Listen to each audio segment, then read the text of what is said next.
அவரை வெற்றி பெற செய்ய வேண்டும் என்று வாக்கு சேகரிப்பதற்காக வந்திருக்கிறேன். தமிழகத்தில் தற்போது திமுக தேர்தல் அறிக்கை தமிழ்நாடு அரசு தமிழக பொதுமக்கள் நல்ல வரவேற்பா இல்ல வேற தவிர உங்களுக்கு தகவல் வந்திருக்கு.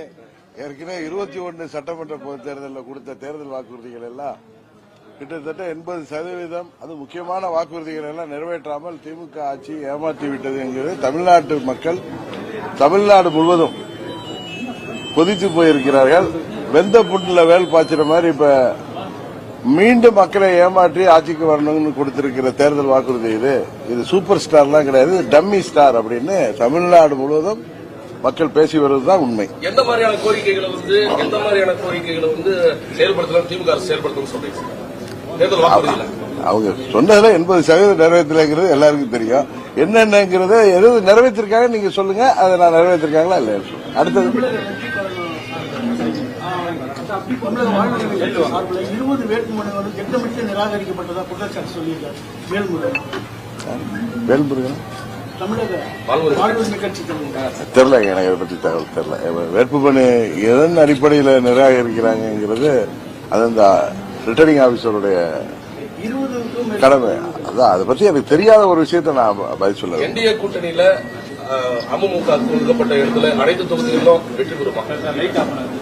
என்டிஏ கூட்டணி 200 தொகுதிகளுக்கு மேல் வெற்றி பெறும். அதில் அமமுக போட்டியிடும் 80% மேல் தொகுதிகளில் வெற்றி பெறும்.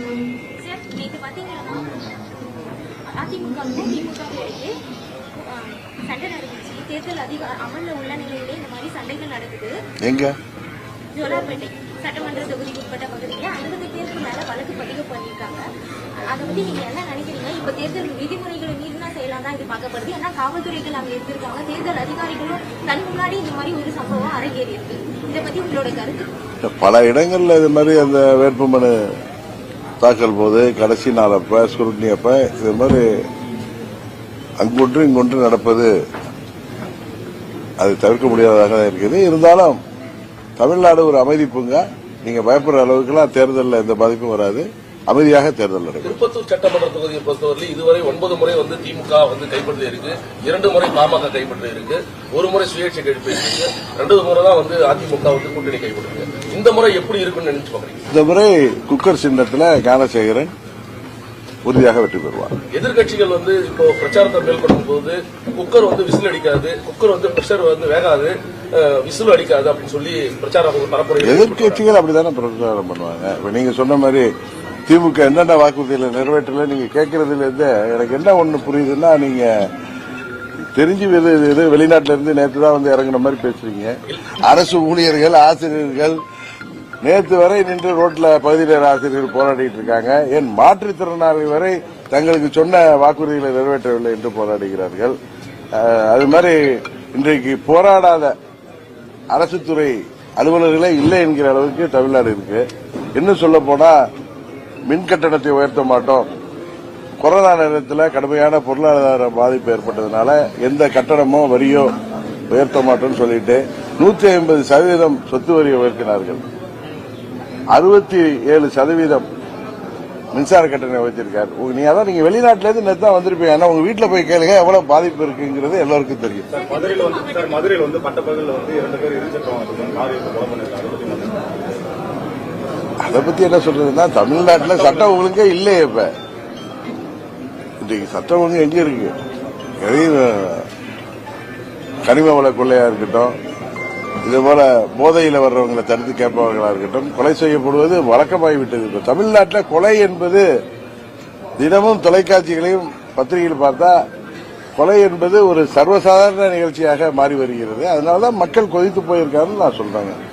இந்த தமிழ்நாட்டில் சட்டம் ஒழுங்கை நிலைநாட்ட வேண்டும் என்றால் அம்மாவின் ஆட்சி வர வேண்டும். அதற்கு அதிமுக தலைமையிலான ஆட்சி, அண்ணன் இபிஎஸ் அவர்கள் தலைமையிலான ஆட்சி வந்தால்தான் தமிழ்நாடு சட்டம் ஒழுங்கு சீர்படும்.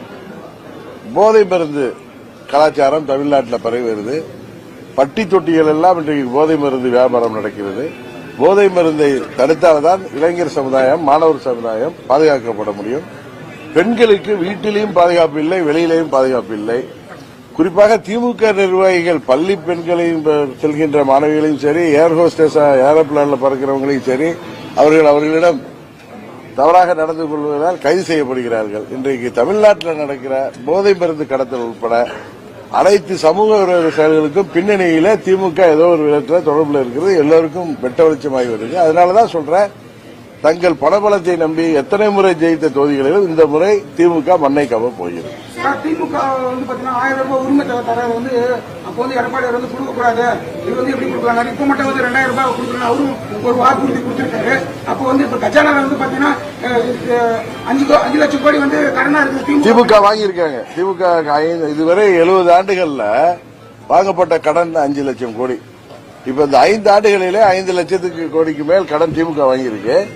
ஆனால் நாங்கள் ஆட்சிக்கு வந்த பிறகு நிதிநிலை சரி செய்யப்பட்டு மத்திய அரசு உதவியுடன் அவர் அறிவித்திருக்க அண்ணன் இபிஎஸ் அறிவித்திருக்கிற அனைத்து வாக்குறுதிகளும் உறுதியாக நிறைவேற்றப்படும். மும்மொழி கொள்கையை வந்து எட்டுவதற்காக மத்திய அரசு வந்து இங்க தமிழ்நாட்டில் வந்து கால் வந்தது. அதனாலதான் நாங்கள் இருமொழி கொள்கையை வந்து செயல்படுத்துறோம். அதுக்காக தான் எங்க வந்து கல்வி கடன் 3500 கோடி வந்து கொடுக்கல அப்படின்னு சொல்லிட்டு முதல்வர் ஸ்டாலின் சொல்றாரு. அதனுடைய இல்ல மத்திய அரசிட்ட எதுக்கு எடுத்தாலும் சண்டை போட்டு 21 தேர்தல் வாக்குறுதி இவங்க கொடுத்த நேரத்தில் யாரு ஆட்சியில் இருந்தது? மத்தியில பாஜக ஆட்சி தான். எதை நம்பி இவர்கள் வந்து தங்களை நம்பாமல் மத்திய அரசு கொடுக்கும் என்று இன்றைக்கு பொய் சொல்லி ஏமாத்துகிறார்களே.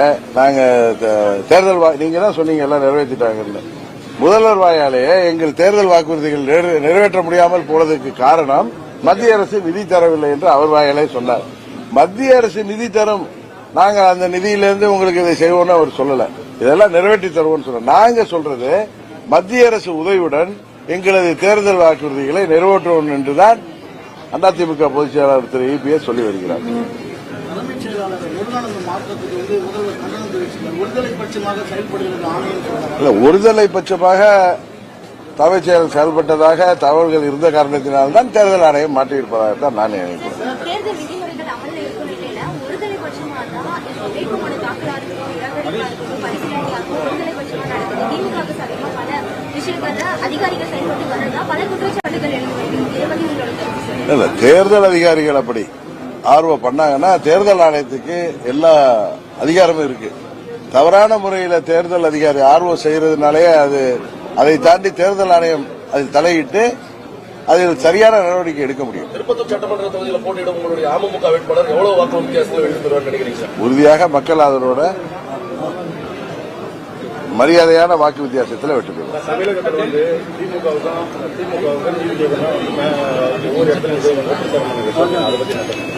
இல்ல, இன்றைக்குமா ஆளுங்கட்சிக்கு எங்களுக்கும் போட்டி என்று கட்சிகள் சொல்வது அது இயற்கை. ஆனா தமிழ்நாட்டை பொறுத்த வரைக்கும் திமுக கூட்டணிக்கு மாற்று என்பது அதிமுக தலைமையிலான கூட்டணி தான். அதுதான் இந்த தேர்தலில் அதுதான் உண்மை. மற்ற கட்சிகள் அதில் போட்டிக்கு வர முடியாது என்பதுதான் உண்மை. நீங்க தேர்தல் முடிவு வந்தது அது தெரிய வரும். உதயநிதி வந்து எடப்பாடி வந்து காலைல கொடுத்து விமர்சனம் பண்ணிருக்காரு. அதுக்கு எடப்பாடி வந்து பெரியவங்கிட்ட ஆசீர்வாதம் தவறா அப்படின்னு சொல்லி பொதுமக்கள் கேட்கிறாரு. இது குறித்து அவருடைய கருத்து தான் சார்? அவர் சொன்னதுதான் சரி. இல்ல சார், காலைல வந்து ஆசீர்வாதம் ஆமா வாங்கினது சரிதான். தவறு இல்லை. ஆமா, தன்னை விட வயதுல மூத்தவங்க தனக்கு பதவி கொடுத்தவங்கிற நம்பிக்கையில அவங்க காலில் போய் வந்து பங்காளி சண்டையா இருக்கும்போது நீங்களே சொன்னீங்க சார் இந்த மாதிரி வந்தவர் அப்படின்னு சொல்லிட்டு. உங்க கால கூட பங்காளி சண்டையா எங்க கால எல்லாம் உதயநிதி எதை வேணாலும் போடுவாரு. அவங்க தாத்தா கருணாநிதி எமர்ஜென்சி கொண்டு வந்து அவங்க ஆட்சியை கலைத்து கருணாநிதி தவிர மற்ற எல்லோரையும் கைது செய்து மிசாவில் உதைத்து உள்ள தள்ளவர்களோட நேருவின் மகளை வருக நிலையான ஆட்சி தருக என்று கூட்டணிக்கு செல்லவில்லையா? அதையெல்லாம் மறந்துவிட்டு நீங்க இபிஎஸ் அதை செய்தார் இதை செய்தார் இவர் சொல்றாரு. இவங்க தாத்தா யாரு காலையெல்லாம் பிடிச்சாருன்னு இவருக்கு தெரியாது. அப்ப அவர் பிறந்திருக்க கூட மாட்டாருன்னு நான் நினைக்கிறேன். தமிழ்நாட்டில் வந்துட்டு நியூ பென்ஷன் ஸ்கீம் கொண்டு வந்திருக்காங்க. அதுல அரசு அலுவலர்கள்லாம் வந்துட்டு அதிருப்தியில இருக்காங்க. அதான் உண்மை. நிலைப்பாடு என்ன சார்? பழைய ஓய்வூதிய திட்டம் கொடுக்கப்பட வேண்டும் என்பதுதான் எங்களது நிலைப்பாடு. பழைய ஓய்வூதியத்தை தான் வந்து இப்போ அமல்படுத்தி அவங்க செயல்படுத்திருக்காங்க. பழைய ஓய்வு அவர் தான் கரெக்டா சொன்னாரு. நீங்க தான் சொல்றீங்க, நீங்க ஏதோ வெளிநாட்டுல இருந்து நேற்று நைட்டு தான் வந்து இறங்கிருக்கீங்கன்னு நினைக்கிறேன். உறுதியாக நல்ல வாக்கு வித்தியாசத்தில் வெற்றி பெறும். நாங்க பங்காளிகள் சண்டை போட்டுக்கிட்டோம் சேர்ந்துட்டோம். திடீர்னு 21 மாண்புமிகு அமித்ஷா அவர்கள் எங்களை கூட்டணியில் ஒன்றுபடுத்த முயற்சி செய்தார்கள். அப்பொழுது முடியவில்லை. இப்பொழுது எங்களை ஒன்றுபடுத்தி இருக்கிறார். காரணம், நாங்கள் பிரிந்து நின்றால் அது தீய சக்தி திமுகவுக்கு வசதியாக போய்விடுகிறது. அதை தடுக்க வேண்டும் என்பதற்காக நாங்கள்லாம் ஒன்றாயிருக்கோம். சார், இப்ப சசிகலா அவங்க மேடம் வந்து பேட்டியில வந்து எல்லா தவளையும் கேட்கறாங்க, துரோக கூட்டணி வெற்றி பண்ணுமா இல்ல தியாக கூட்டணி வெற்றி பண்ணுமான்னு. நீங்களும் அவங்களை நம்பிதான் அவங்கள தான் ஃபர்ஸ்ட் வரவேற்று தியாக மேடத்துக்கு வரவேற்றீங்க. இப்ப அவங்க தனி கூட்டணி அமைச்சிருக்காங்க. அது ஜனநாயக நாட்டில் யாரு வேண்டுமானாலும் கட்சி ஆரம்பிக்கலாம். அது அவர்களது உரிமை.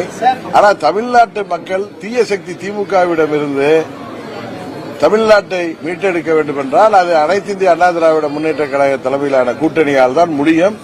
இரட்டை இலை தலைமையிலான கூட்டணியால் தான் முடியும் என்பது கல யதார்த்தம்.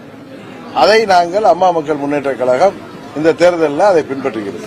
விஜய் கட்சி வந்து விஜய் கட்சி விவசாயிகள் சார்ந்த தொழிற்சாலை, திருப்பத்தூர் தொகுதியில விவசாயிகள் சார்ந்த தொழிற்சாலை, ரோடு வசதி, இது எல்லாமே வந்துட்டு ரொம்ப குறைவா இருக்கு சார். இது அமமுக ஜெயிச்சு வந்தா எந்த அளவுக்கு இது மேம்படும்? உறுதியாக இப்ப எங்க தேர்தல் வாக்குறுதியிலேயே எங்க வேட்பாளர் அதெல்லாம் சொல்லியிருக்காரு. அதைத்தான் நானுமே அம்மா மக்கள் முன்னேற்ற கழக சார்பாக, எங்கள் தேசிய ஜனநாயக கூட்டணி சார்பாக அனைத்து இந்திய அண்ணா திராவிட முன்னேற்ற கழகம் வெற்றி பெற்ற பிறகு இதையெல்லாம் வலியுறுத்தி பெற்றுத் தருவோம் என்கிற உறுதியை இன்றைக்கு அவர் சார்பாக நானும் தரதான் இன்னைக்கு வந்திருக்கேன். 20 ஆண்டு காலமாக திருப்பத்தூர்ல இவருக்கு எதிராக போட்டியிடும் தெற்கு ஒன்றிய செயலாளராக பணியாற்றி வந்த திருப்பதி என்பவர் வந்து தனக்கு அதிமுக சீட்டு கொடுக்கல அப்படின்ற காரணத்துக்காக தற்போது தமிழக வெற்றி கழகத்துக்கு போயிருக்காரு. அதனால நாங்க இப்ப அதிமுகவினர் ஒரு உருப்படியா ஒரு குழுவா அவங்க தனியா செயல்படுத்துறாங்க. இதெல்லாம் தவறு. இன்றைக்கு கூட முன்னாள் அமைச்சர் வீரமணி அவர்கள் தலைமையில் இங்கு உள்ள அனைத்து நிர்வாகிகளுமே சகோதரர் ஞானசேகரனுக்காக அவர்கள் தேர்தல் பணியாற்றி வருகிறார்கள். அவர்கள் அனைவருமே என்னை வந்து இன்றைக்கு சந்தித்து அவர்கள் நாங்கள் இங்கு உள்ள அனைத்து இந்திய அண்ணா திராவிட முன்னேற்ற கழக அனைத்து நிர்வாகிகளும் தொண்டர்களும் ஞானசேகரன் வெற்றிக்காக உறுதியாக பாடுபடுகிறோம் என்பதை சொல்லிவிட்டு சென்றார். இப்ப அவரு இதுக்கு மேல தாவேக்காவுக்கு 20 ஆண்டு காலமா அதிமுக இருந்து திடீர்னு அவர் வந்து அது அவரை தான் கேட்கணும். எதுக்கு தாவேக்காவுக்கு தாவடிங்க, நீங்க அவரை தான் கேட்கணும்.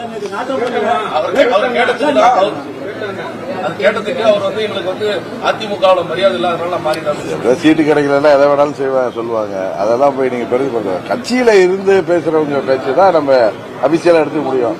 அதிருப்தியில வெளியில சென்று வேறு கட்சியில சென்று அதுல வேட்பாளர் இருக்கவர் சொல்றதெல்லாம் நீங்க எடுத்துக்கிட்டு இருந்தீங்கன்னா நாங்க எப்படி அதுக்கு பதில் சொல்ல முடியும்? சரி போதுமா, ஒருத்தர் வேற யாருமே இல்லையா கேட்கறதுக்கு? போதும். விஜய் பிரச்சாரம் வந்து அடிக்கடி வந்து சினிமா ஷூட்டிங் மாதிரி கேன்சல் ஆகினே இருக்கு. அது குறித்து நீங்க திரு விஜய் அவர்கிட்ட தான் இந்த கேள்வியை கேட்கணும்.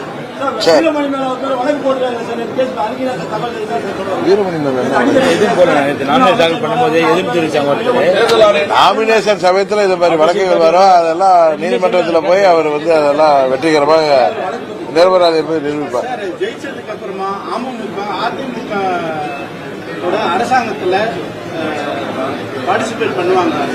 இல்ல, அனைத்து இந்திய அண்ணா திராவிட முன்னேற்ற கழகம் திரு எடப்பாடி பழனிசாமி அவர்கள் தலைமையில் அறுதி பெரும்பான்மை பெற்று ஆட்சி அமைக்க வேண்டும் என்பதுதான் அமமுகவின் விருப்பம்.